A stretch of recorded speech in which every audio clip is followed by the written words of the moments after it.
24 മണിക്കൂർ യാത്ര ചെയ്തുകൊണ്ട് ട്രൈബർ എന്ന വാഹനത്തിൽ നമ്മൾ 1200ഓളം കിലോമീറ്റർ യാത്ര ചെയ്താണ് കേരളത്തിൽ നിന്ന് മലപ്പുറത്ത് നിന്ന് നമ്മൾ യാത്ര പുറപ്പെട്ടതെന്ന് ഓൾറെഡി പറഞ്ഞു കഴിഞ്ഞു. ഇപ്പോൾ നമ്മളുള്ളത് തെലങ്കാന എന്ന സ്റ്റേറ്റിലെ ഹൈദരാബാദിലെ മനു യൂണിവേഴ്സിറ്റി അഥവാ മൗലാന ആസാദ് നാഷണൽ യൂണിവേഴ്സിറ്റി ഉറുദു യൂണിവേഴ്സിറ്റിയാണ്. മൗലാന ആസാദ് എന്ന് പറയുമ്പോൾ ഇന്ത്യയുടെ പ്രഥമ വിദ്യാഭ്യാസ മന്ത്രിയാണ്, ഫ്രീഡം ഫൈറ്ററാണ്, ഉറുദുവിനെ സ്നേഹിച്ച ഉറുദുവിൻ്റെ ഡെവലപ്മെൻറ്റിന് വേണ്ടി പ്രവർത്തിച്ച ഒരു വലിയൊരു സ്കോളറാണ്. അദ്ദേഹത്തെ കുറിച്ച് കൂടുതൽ പരിചയപ്പെടുത്തണമെന്ന് എനിക്ക് തോന്നുന്നില്ല.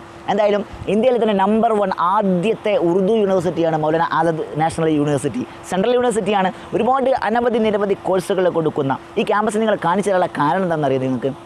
നമ്മുടെ നാട്ടിലുള്ള കുട്ടികൾക്ക് +2 കഴിഞ്ഞാൽ അല്ലെങ്കിൽ ഡിഗ്രി കഴിഞ്ഞാൽ പിന്നെ ഇട്ടാവട്ടത്തുള്ള കോളേജുകളിലേക്ക് പഠിപ്പിക്കുന്നതിന് പകരം ഇത്തരത്തിലുള്ള ഒരുപാട് അവസരങ്ങൾ നമ്മുടെ കേരളത്തിൻ്റെ പുറത്ത് ഇഷ്ടം പോലെ ഉണ്ട്. അതും തുച്ഛമായ ഫീസിൽ കേന്ദ്ര ഗവൺമെൻറ്റിൻ്റെ കീഴിൽ. നമ്മുടെ ക്യാമ്പസ് കണ്ടിട്ടെങ്കിലും കുട്ടികൾക്ക് ഒരു താല്പര്യം ജനിപ്പിക്കുക, ആർക്കെങ്കിലും പുറത്ത് പോയി പഠിക്കണമെന്ന് ആഗ്രഹമുണ്ടെങ്കിൽ ഇത്തരം ക്യാമ്പസുകളെ യൂട്ടിലൈസ് ചെയ്യുക എന്നുള്ള ഒരേ ഒരു ലക്ഷ്യമാണ്. അപ്പോൾ നമ്മളിന്ന് കാണാൻ പോകുന്നത് ക്യാമ്പസ് ടൂറാണ്. മൗലാന ആസാദ് നാഷണൽ ഉറുദു യൂണിവേഴ്സിറ്റിയിലേക്കാണ് നമ്മൾ പോയി നോക്കുന്നത്. ഒരുപാട് ഡിപ്പാർട്ട്മെൻറ്റുകളുണ്ട്. ലിറ്ററേച്ചർ, ആർട്സ് ആണെങ്കിലും കൊമേഴ്സ് ആണെങ്കിലും പ്രൊഫഷണൽ കോഴ്സുകൾ ഒരുപാടുണ്ട്. ഓക്കെ, അപ്പോൾ നമ്മൾ ക്യാമ്പസിലേക്ക് പോയി നോക്കാം. ക്യാമ്പസിൻ്റെ അറ്റ്മോസ്ഫിയർ, ഇൻഫ്രാസ്ട്രക്ചർ എങ്ങനെയൊക്കെയൊന്ന് പോയി നോക്കാം. Okay, are you ready? So get ready. ഇന്ത്യയിലെ പുതിയ സംസ്ഥാനങ്ങളിൽപ്പെട്ട ഒരു സംസ്ഥാനമായ തെലങ്കാനയിലാണ് ഗച്ചിബൗളി എന്ന് പറയുന്ന സ്ഥലത്തൂടെ ഞങ്ങളിങ്ങനെ യാത്ര പോവുകയാണ്. അങ്ങനെ മൗലാന ആസാദ് നാഷണൽ ഉറുദു യൂണിവേഴ്സിറ്റിയുടെ കവാടത്തിലാണ് ഞങ്ങളിപ്പോൾ ഉള്ളത്. സെക്യൂരിറ്റി ഒരുപാട് ചോദ്യങ്ങളൊക്കെ ചോദിച്ചു. പക്ഷേ ഞങ്ങൾ കെയർ ഓഫ് ഉണ്ടായിരുന്നു. അറബിക് ഡിപ്പാർട്ട്മെൻറ്റ് ഹെഡായിട്ടുള്ള മൗലാന സയ്യിദ് അഷ്റഫ് ജൈസി എന്ന് പറയുന്ന പ്രൊഫസറെ കെയർ ഓഫിലാണ് ഞങ്ങൾ അകത്തേക്ക് കടന്നത്. അദ്ദേഹത്തെ കണ്ടു, അദ്ദേഹം സംസാരിച്ചു. വളരെ നല്ല രീതിയിൽ ഞങ്ങളെ ട്രീറ്റ് ചെയ്തു. വളരെ തിരക്കിലായിരുന്നുകൊണ്ട് അദ്ദേഹം ഞങ്ങൾക്ക് വേണ്ടി സമയം ചെലവഴിച്ചു. അദ്ദേഹത്തിനുള്ള നന്ദി, കടപ്പാട് ഈ സമയത്ത് അറിയിക്കുകയാണ്. നമ്മൾ നേരെ ക്യാമ്പസിൻ്റെ ഉള്ളിലേക്ക് പോവുകയാണ്. ഒരു വിശാലമായ ക്യാമ്പസാണ്. ഒരുപാട് ഡിപ്പാർട്ട്മെൻറ്റ്സ്, 7 സ്കൂളുകളും 19 ഡിപ്പാർട്ട്മെൻറ്റുകളും 15 സെൻറ്ററുകളും 33,382 വിദ്യാർത്ഥികളുമാണ് മൗലാന ആസാദ് നാഷണൽ ഉറുദു യൂണിവേഴ്സിറ്റിയിലുള്ളത്. സെൻട്രൽ യൂണിവേഴ്സിറ്റിയാണ്. 1998 ജനുവരിയിലാണ് ഈ ക്യാമ്പസ് സ്റ്റാർട്ട് ചെയ്യുന്നത്. അത് പാർലമെൻറ്റ് ആക്ട് പ്രകാരമാണ്. അതുപോലെ തന്നെ നാക്കിൻ്റെ അഥവാ നാഷണൽ അസസ്മെൻറ്റ് ആൻഡ് അക്രഡിറ്റേഷൻ കൗൺസിലിൻ്റെ A ഗ്രേഡ് നേടിയ ഒരു സ്ഥാപനം കൂടിയാണ് നമ്മുടെ ഈ മനു എന്ന് പറയുന്ന ഈ സെൻട്രൽ യൂണിവേഴ്സിറ്റി.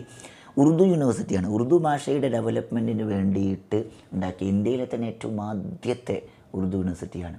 അത് മൗലാന ആസാദ്, ഇന്ത്യയുടെ ആദ്യത്തെ വിദ്യാഭ്യാസ മന്ത്രിയായിരുന്ന അവരുടെ പേരിലാണ് ഈ യൂണിവേഴ്സിറ്റി ഉള്ളത്. മൗലാന ആസാദിനെ കുറിച്ച് കൂടുതലൊന്നും പറയേണ്ട ആവശ്യമില്ല. അദ്ദേഹം ഫ്രീഡം ഫൈറ്ററാണ്, സ്വാതന്ത്ര്യ പോരാളിയാണ്, ഒരു സാഹിത്യകാരനാണ്, ഉറുദു പണ്ഡിതനാണ്, ഇസ്ലാമിലെ പണ്ഡിതനാണ് അദ്ദേഹം. അതുപോലെ ഒരുപാട് പ്രത്യേകതകൾ അദ്ദേഹത്തിനുണ്ട്. അദ്ദേഹത്തിൻ്റെ പേരിലാണ് ഈ ഇതുള്ളത്. ഞങ്ങൾ ക്യാമ്പസിലൂടെ പുറത്തുകൂടെ അങ്ങനെ ഞങ്ങൾ യാത്ര ചെയ്യാൻ ഒരുപാട് ഏക്കറക്കണക്കിന് സ്ഥലത്ത് വിശാലമായ ലൈബ്രറിയും ഡിപ്പാർട്ട്മെൻറ്റുകളും കാര്യങ്ങളൊക്കെ ഉണ്ട്. നമ്മൾ ഓൾറെഡി പറഞ്ഞു നമുക്ക് 7 സ്കൂളുകളുണ്ട് എന്ന് പറഞ്ഞു. 7 സ്കൂളുകൾ എന്ന് പറഞ്ഞാൽ ഒന്ന് school of language, linguistics and Indology എന്ന് പറയും. അതിലിപ്പോൾ ഒരുപാട് ഭാഷകൾ ഡിപ്പാർട്ട്മെൻറ്റുകളുണ്ട്. അറബി, ഇംഗ്ലീഷ്, ഹിന്ദി, പേർഷ്യൻ, അതുപോലെ തന്നെ ഉറുദു തുടങ്ങിയ ലാംഗ്വേജുകളാണ് പ്രധാനമായിട്ടും ഉള്ളത്. അതിൽ തന്നെ ട്രാൻസ്ലേഷൻ്റെ പ്രത്യേക ഡിപ്പാർട്ട്മെൻറ്റും അതിലുണ്ട്. രണ്ടാമത്തെ സ്കൂൾ എന്ന് പറയുന്നത് എഡ്യൂക്കേഷൻ ആൻഡ് ട്രെയിനിങ് ആണ്. അതിൽ B.Ed പോലെയുള്ള M.Ed പോലെയുള്ള കോഴ്സുകളാണ്. എഡ്യൂക്കേഷൻ ട്രെയിനിങ് സ്കൂളാണ് രണ്ടാമത്തെ. മൂന്നാമത്തെ ആർട്സ് ആൻഡ് സോഷ്യൽ സയൻസ് ആണ്. അതിൽ വരുന്ന കോഴ്സുകൾ എന്തെന്ന് വെച്ചാൽ നമുക്കറിയുന്നത് പോലെ തന്നെ ഇസ്ലാമിക് സ്റ്റഡീസ് ഉണ്ട്, എക്കണോമിക്സ് ഉണ്ട്, ഹിസ്റ്ററി ഉണ്ട്, പൊളിറ്റിക്സ് ഉണ്ട്, പൊളിറ്റിക് സയൻസ് ഉണ്ട്, പിന്നെ public administration, sociology, social work, woman studies, ഈ ഒരു ഡിപ്പാർട്ട്മെൻറ്റുകളൊക്കെയാണ് അതിൽ വരുന്നത്. അതുപോലെ തന്നെ മാസ് കമ്മ്യൂണിക്കേഷൻ ആൻഡ് ജേർണലിസം, നമുക്കറിയാം പോലെ തന്നെ മാസ് കമ്മ്യൂണിക്കേഷൻ ജേർണലിസം കോഴ്സുകളും ഇവിടെ അവൈലബിൾ ആണ്. പിന്നെ computer science and information technology, അതിൻ്റെ school of communication, computer science and information ടെക്നോളജിയും ഇതിലുണ്ട്. അതുപോലെ തന്നെ കൊമേഴ്സ് ആൻഡ് ബിസിനസ് മാനേജ്മെൻറ്റ്, അതായത് B.Com പോലെയുള്ള M.Com പോലെയുള്ള കോഴ്സുകളും അതിൻ്റെ PhD വരെയുള്ള പോകുന്ന കോഴ്സുകളും പിന്നെ MBA, BBA പോലെയുള്ള കോഴ്സുകളും ഇവിടെ അവൈലബിൾ ആണ്. അതുപോലെ തന്നെ 7ാമത്തെ സ്കൂൾ എന്ന് പറഞ്ഞത് സയൻസ് കോഴ്സുകളാണ്. Maths, physics, chemistry, botany, zoology തുടങ്ങിയിട്ടുള്ള ഒരുപാട് സയൻസ് കോഴ്സുകളും പ്രൊവൈഡ് ചെയ്യുന്ന ടോട്ടലി 19 ഡിപ്പാർട്ട്മെൻറ്റുകളുണ്ട്. വളരെ ഹരിതാപമായ, പ്രകൃതി രമണീയമായ, സുന്ദരമായ, എന്നാൽ വളരെ സൈലൻ്റ് ആയിട്ടുള്ള ഏക്കറക്കണക്കിന് സ്ഥലം. സൈലൻ്റ് എന്ന് പറയാൻ കാരണം ഇപ്പോൾ കൊറോണ സിറ്റുവേഷൻ ആയതുകൊണ്ട് വിദ്യാർത്ഥികളൊന്നുമില്ല, അതുകൊണ്ടാണ് സൈലൻ്റ് എന്ന് പറഞ്ഞത്. ഒരുപാട് നമുക്ക് യാത്ര ചെയ്ത് കാണാനുള്ള ഒരു സ്ഥലമാണ്. എന്നാൽ ഉള്ളിലേക്കൊന്നും നമ്മൾ കയറി പോകുന്നില്ല. ഈ ഒരു സിറ്റുവേഷൻ ആയതുകൊണ്ട് വിശാലമായ ലൈബ്രറിയൊക്കെ ഉണ്ട്, കോൺഫറൻസ് ഹാൾ, അതുപോലെ മീഡിയ സെൻറ്റർ, ഒരുപാട് സംഭവങ്ങളുണ്ട്. അവിടേക്കൊന്നും നമ്മൾ പോകുന്നില്ല. ഇതാണ് മനു എന്ന് പറയുന്ന യൂണിവേഴ്സിറ്റി. സെൻട്രൽ യൂണിവേഴ്സിറ്റി നമ്മൾ അഡ്മിഷൻ കിട്ടാൻ വളരെ എളുപ്പമുള്ള, എന്നാൽ വളരെ സ്റ്റാൻഡേർഡ് ആയിട്ടുള്ള ഒരു സ്ഥാപനമാണ് മനു എന്നെല്ലാവർക്കും അറിയാം. നമുക്കിതിൻ്റെ ഭാഗങ്ങൾ കണ്ടാൽ തന്നെ അറിയാം ഇതിലൊക്കെ കിട്ടുന്ന ഒരു എക്സ്പോഷർ എന്തായിരിക്കുമെന്ന്. 33,000 സംതിങ് കുട്ടികൾ ഇവിടെ പഠിക്കുന്നുണ്ട്, നമ്മൾ ഓൾറെഡി പറഞ്ഞല്ലോ. അപ്പോൾ ഇവിടെ അല്ലാമ ഇഖ്ബാൽ, അതുപോലെ തന്നെ മൗലാന ആസാദ്, അതുപോലത്തെ ഉറുദുവുമായി ബന്ധപ്പെട്ട ഒരുപാട് മഹാന്മാരുടെ പേരിലൊക്കെ ആണ് ഇവിടുത്തെ ഹോസ്റ്റലും കാര്യങ്ങളൊക്കെ ഉള്ളത്. ആർക്കെങ്കിലും താല്പര്യമുണ്ടെങ്കിൽ ഇതുമായി ബന്ധപ്പെട്ട സൈറ്റിൽ സെർച്ച് ചെയ്താൽ ഞങ്ങൾക്ക് കൃത്യമായിട്ട് ഇതിൻ്റെ വിവരങ്ങൾ കിട്ടും. ഇപ്പോൾ ഇതിൻ്റെ അഡ്മിഷൻ ഇവിടെ കഴിഞ്ഞിട്ടുണ്ട്. ഞങ്ങൾ പോയപ്പോൾ അവിടെ ഫസ്റ്റ് ഇയേഴ്സിനുള്ള ഇൻഡക്ഷൻ പ്രോഗ്രാമിന് വേണ്ടി തയ്യാറാകുന്ന തിരക്കിലായിരുന്നു. നമ്മൾ പറഞ്ഞ ഈ അറബിക് ഡിപ്പാർട്ട്മെൻറ്റ് ഹെഡായിട്ടുള്ള ഈ മൗലാന അഷ്റഫ് ആലിം ജെയ്സി എന്ന് പറയുന്ന അദ്ദേഹം.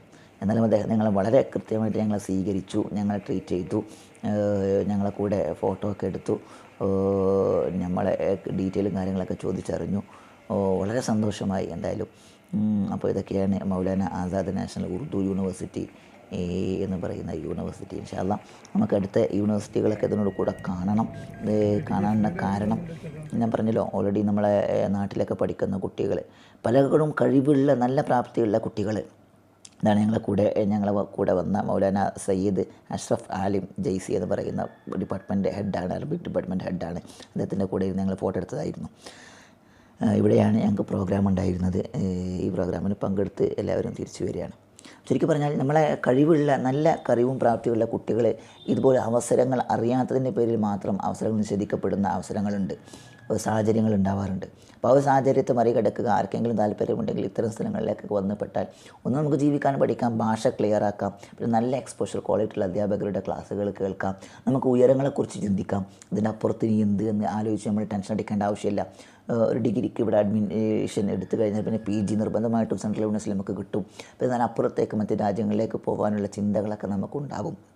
അപ്പോൾ ചെറിയ രീതിയിലുള്ള ഒരു അറ്റ് എ ഗ്ലാൻസ്, ഒറ്റ നോട്ടത്തിലുള്ള മൗലാന ആസാദ് നാഷണൽ യൂണിവേഴ്സിറ്റിയുടെ കാഴ്ചകളാണ് നമ്മളിപ്പോൾ കണ്ടുകൊണ്ടിരിക്കുന്നത്. ഇതൊക്കെ യൂണിവേഴ്സിറ്റിക്ക് അകത്തുള്ളിലൂടെ വഴിയാണ്. ഇരുവശത്തും കാടുകൾ പോലെയുള്ള സംഭവങ്ങൾ, അതിനിടയ്ക്ക് ഹോസ്റ്റലുകൾ വരുന്നു, ഇടയ്ക്ക് ഡിപ്പാർട്ട്മെൻറ്റുകൾ വരുന്നു, കോൺഫറൻസ് ഹാളുകൾ വരുന്നു, ലൈബ്രറി വരുന്നു, ഒരുപാട് കാര്യങ്ങൾ ഉണ്ട് എന്നർത്ഥം. അപ്പോൾ ഇത് നിങ്ങളെ കാണിക്കാനുള്ള ഉള്ളിലേക്കൊന്നും കയറാത്ത കാരണം ഞാൻ അവളോട് പറഞ്ഞു കഴിഞ്ഞു. ഇവിടെ ഈ കൊറോണ സാഹചര്യം ആയതുകൊണ്ട് ഓരോ ഭാഗങ്ങളും കയറി പോവുക എന്നുള്ളത് ഒരു ബുദ്ധിമുട്ടാണ്. നമുക്ക് ബുദ്ധിമുട്ടാണ്, അവർക്ക് ബുദ്ധിമുട്ടാണ്. അതുകൊണ്ട് വണ്ടിയിൽ തന്നെയാണ് ഞങ്ങൾ യാത്ര ചെയ്ത് ഞങ്ങളിത് കാണിക്കാമെന്ന് വിചാരിച്ചത്. ഇതാണ് മൗലാന ഉറുദു നാഷണൽ യൂണിവേഴ്സിറ്റിയുടെ അവസ്ഥ. ഓക്കെ, നിങ്ങൾക്ക് ബാക്കിയുള്ള കാഴ്ചകളൊക്കെ ഒന്ന് കാണാം. പിന്നെ ക്യാമ്പസിനെ കുറിച്ച് പറയുമ്പോൾ നമ്മൾ എല്ലാം പറയണമല്ലോ. ഇവിടെ ഉറുദു യൂണിവേഴ്സിറ്റി എന്ന് ഓൾറെഡി നമ്മൾ പറഞ്ഞു കഴിഞ്ഞു. ലാംഗ്വേജ് അല്ലാത്ത എല്ലാ ഡിപ്പാർട്ട്മെൻറ്റുകളും മെയിനായിട്ട് മീഡിയ ഉറുദു തന്നെയായിരിക്കും. അപ്പോൾ വേറെ ഏത് ഡിപ്പാർട്ട്മെൻ്റ് ആണെങ്കിലും ഉറുദുവിലായിരിക്കും പഠിക്കുക എന്നാണ് മനസ്സിലാക്കാൻ കഴിഞ്ഞത്. സയൻസ് ഡിപ്പാർട്ട്മെൻറ്റും അതിൽ നിന്ന് എക്സെപ്ഷൻ ഉണ്ടെന്ന് തോന്നുന്നു. അപ്പോൾ നമ്മളിപ്പോൾ ഉദാഹരണം PG ആണെങ്കിലും അല്ലെങ്കിൽ MPhil PhD ആണെങ്കിലും ഡിസർട്ടേഷൻ ഒക്കെ ഉറുദുവിലാണ് ചെയ്യേണ്ടതെന്ന് തോന്നുന്നു. സർട്ടിഫിക്കറ്റും ഉറുദുവിൽ തന്നെ ആയിരിക്കും. കാരണം നമ്മൾ പറഞ്ഞത് ഉറുദുവിൻ്റെ ഡെവലപ്മെൻറ്റ്, ഉറുദു ലാംഗ്വേജിന് വേണ്ടി ഉണ്ടാക്കിയ ഇന്ത്യയിലെ തന്നെ ആദ്യത്തെ സെൻട്രൽ യൂണിവേഴ്സിറ്റിയാണ് ഇത്. അതുകൊണ്ട് ആ ഒരു സംഭവമുണ്ട്. അപ്പോൾ ഉറുദു ഭാഷയ്ക്ക് നല്ലൊരു പ്രാധാന്യം കൊടുക്കുന്ന ഒരു സ്ഥാപനം കൂടിയാണ് ഈ മനു എന്ന് പറയുന്ന മൗലാന ആസാദ് നാഷണൽ ഉറുദു യൂണിവേഴ്സിറ്റി എന്ന് പറയുന്നത്. അപ്പോൾ അതുകൂടി നിങ്ങളെ ശ്രദ്ധയിലേക്കൊന്ന് പെടുത്തുകയാണ്. ലാംഗ്വേജിന് പിന്നെ ആ പ്രശ്നമല്ലല്ലോ. ഏത് ലാംഗ്വേജ് ആണെങ്കിലും ആ ലാംഗ്വേജ് തന്നെ പഠിക്കേണ്ടതിനാൽ അതങ്ങനെ തന്നെ ആയിരിക്കും. ഇംഗ്ലീഷ് ഡിപ്പാർട്ട്മെൻറ്റ് ഫുൾ ഇംഗ്ലീഷ് തന്നെയായിരിക്കും. അപ്പോൾ ഉറുദു അറിയുന്നവർക്ക് ഒന്നും കൂടെ പ്രിഫറൻസ് ഇവിടെ പഠിക്കാനും ഇവിടുത്തെ കാര്യങ്ങൾ മനസ്സിലാക്കാനും നല്ലതായിരിക്കും എന്നുള്ള ഓർമ്മപ്പെടുത്തുന്നു എന്ന് മാത്രം. ഓക്കെ, അപ്പോൾ ഇതാണ് നമ്മൾ ഇങ്ങനെ കാണിക്കുമ്പോൾ നിങ്ങൾക്ക് തോന്നുന്നു ഇതിൻ്റെ പുറംഭാഗം മാത്രമേ കാണുന്നുള്ളൂ എന്നുള്ളത്. അത് പുറംഭാഗം മാത്രം കാണിക്കാനുള്ള കാരണം നിങ്ങളോട് പറഞ്ഞു. കാരണം നമ്മളിപ്പോൾ ഈ ഒരു സിറ്റുവേഷൻ ആയതുകൊണ്ട് ഒന്നാമത് ക്യാമ്പസ് മുഴുവൻ ചുറ്റിക്കറങ്ങുക, ക്യാമറയുമായിട്ട് പോകുക എന്നുള്ളത് ടൈം കൺസ്യൂമിങ് ആണ്. ഒരുപാട് നടന്ന് നമ്മൾ ക്ഷീണിക്കും. അതുകൊണ്ടാണ് അങ്ങനെ നമ്മൾ ചെയ്യാത്തത്. അപ്പോൾ ഈ പുറം കണ്ടാൽ തന്നെ ഏകദേശം ഉള്ളിൽ നിങ്ങൾക്ക് വിലയിരുത്താൻ കഴിയും. പിന്നെ നല്ല നല്ല ഉഷാറായിട്ടുള്ള ഡിപ്പാർട്ട്മെൻറ്റുകളുണ്ട്. പിന്നെ എൻ്റെ ഒരു ഏരിയയാണ് സോഷ്യൽ വർക്ക്. അപ്പോൾ സോഷ്യൽ വർക്ക് ഡിപ്പാർട്ട്മെൻറ്റ് ഇവിടെ ഉണ്ട്. സോഷ്യൽ വർക്ക് ഡിപ്പാർട്ട്മെൻറ്റിൽ ഓതറായിരുന്ന ഒരുപാട് പുസ്തകങ്ങൾ എഴുതിയിട്ടുള്ള സിദ്ദീഖ് എന്ന് പറയുന്ന അദ്ദേഹം ഇവിടെ മാനൂലി പ്രൊഫസറായിരുന്നു. ഇപ്പോൾ അദ്ദേഹം ഇവിടെ ഉണ്ടോയെന്ന് അറിയില്ല, ഇവിടെ പ്രൊഫസറായിരുന്നു എന്തായാലും. അപ്പോൾ അങ്ങനെ ഒരുപാട് മഹാന്മാർ, ഒരുപാട് സ്കോളേഴ്സ്, നല്ല കഴിവുള്ള സ്കോളേഴ്സ് പഠിപ്പിച്ചു കൊണ്ടിരിക്കുന്ന, അവരുടെ ട്രെയിനിങ്, അവരുടെ ഗൈഡൻസിൽ നമുക്ക് പഠിക്കാൻ പറ്റുന്ന പല യൂണിവേഴ്സിറ്റികളിൽ പെട്ടൊരു യൂണിവേഴ്സിറ്റിയാണ് മാനു എന്ന് പറയുന്ന ഈ ഒരു യൂണിവേഴ്സിറ്റി. അപ്പോൾ നിങ്ങൾക്കൊക്കെ വീഡിയോ കണ്ടു ഇഷ്ടപ്പെട്ടു എന്ന് തോന്നുന്നു. നിങ്ങൾ വീഡിയോ കണ്ട് ഇഷ്ടപ്പെട്ട് കഴിഞ്ഞാൽ നിങ്ങൾ ലൈക്ക് ചെയ്യുക, നിങ്ങൾ ഷെയർ ചെയ്യുക. നിങ്ങളെ കുടുംബക്കാർക്ക്, നിങ്ങളെ അടുത്തുള്ള ആളുകൾക്കൊക്കെ ഇതിനെക്കുറിച്ച് അറിയാനും അതിനെക്കുറിച്ച് പരിചയപ്പെടുത്താനും താല്പര്യമുള്ളവർക്ക് ഇതൊന്ന് ഷെയർ ചെയ്ത് കൊടുക്കണമെന്നൊരു വിനീതമായ അപേക്ഷയുണ്ട്.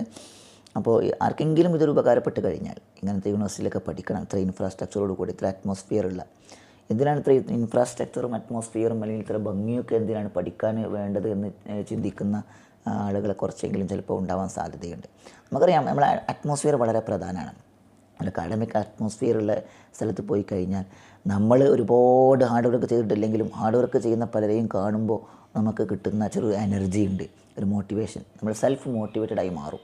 പിന്നെ പല നാടുകളിൽ നിന്നും പല ചിന്തയും പല ബുദ്ധിയും പല രീതിയിലുള്ള കൾച്ചറുകളും ഉണ്ടാകുമ്പോൾ നമുക്കതിൽ നിന്ന് പലതും പഠിക്കാനും അതിൽ നിന്ന് സ്വാംശീകരിക്കാനും, എന്തൊക്കെയാവണം എന്തൊക്കെയാവരുത്, നമ്മൾ നെക്സ്റ്റ് എന്ത് ചിന്തിക്കണം എന്നൊക്കെ നമുക്ക് എന്ത് ചെയ്യാൻ പറ്റും, ആലോചിക്കാനും നമുക്ക് കിട്ടുന്ന ഒരു സന്ദർഭം ഇങ്ങനത്തെ യൂണിവേഴ്സിറ്റികളിലൊക്കെ ഉണ്ടാവും. അതുകൊണ്ടാണ് നമ്മളെപ്പോഴും ഈ സ്റ്റേറ്റ് യൂണിവേഴ്സിറ്റി അല്ലെങ്കിൽ സെൻട്രൽ യൂണിവേഴ്സിറ്റി എന്നൊക്കെ പറയുന്നത്. അപ്പോൾ ഇത് കണ്ടിട്ട് ആർക്കെങ്കിലും പ്രചോദനമാവുകയാണെങ്കിൽ അവർ അടുത്തൊരു ഡിഗ്രി ചെയ്യാൻ വരുന്നതിനേക്കാൾ നല്ലത് PG ചെയ്യാൻ വരുന്നതായിരിക്കും നല്ലത്. കാരണം ഡിഗ്രി ആകുമ്പോൾ ബേസിക് ഡിഗ്രി ഉറുദു ലാംഗ്വേജിൽ, പ്രത്യേകിച്ച് കേരളത്തിൽ നിന്ന് വന്ന് പഠിക്കുക എന്ന് പറഞ്ഞ് കുറച്ച് ടഫായിരിക്കും ചിലപ്പോൾ. അപ്പോൾ ഈ ഒരു കാര്യം നിങ്ങളെ ഓർമ്മപ്പെടുത്തുകയാണ്. എന്തായാലും ഇത്രയും നേരം ഈ വീഡിയോ വാച്ച് ചെയ്തതിൽ വളരെ സന്തോഷമുണ്ട്. ഷെയർ ചെയ്യുക, ലൈക്ക് ചെയ്യുക, സബ്സ്ക്രൈബ് ചെയ്യുക. Thank you.